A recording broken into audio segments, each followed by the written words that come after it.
নমস্কার বন্ধুরা, আজকে চলে আসছি আমাদের ধানের ক্ষেতে ধান কাটতে। ধান সব পেকে গেছে,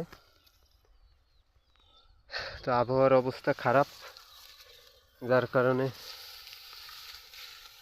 আপনার পাকা ধান তাড়াতাড়ি কেটে বাড়ি নিতে চাচ্ছি।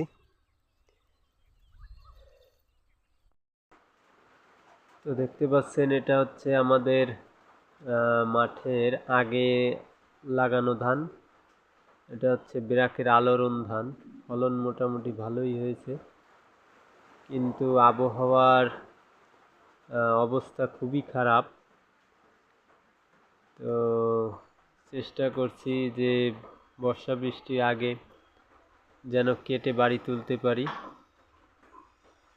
এখানে যদিও জমি কম, তারপরও তো বুঝতেই পারছেন যে কাটা ধান একবার যদি বৃষ্টিতে ভিজে, তো বলতে না বলতেই দেখতে পাচ্ছেন আকাশ মেঘলা, হঠাৎ করে বৃষ্টির হানা। সব মানুষেরই ফসল কাটা, তো এই অবস্থায় বৃষ্টি হলে কী অবস্থা হয় বুঝতেই পারছেন।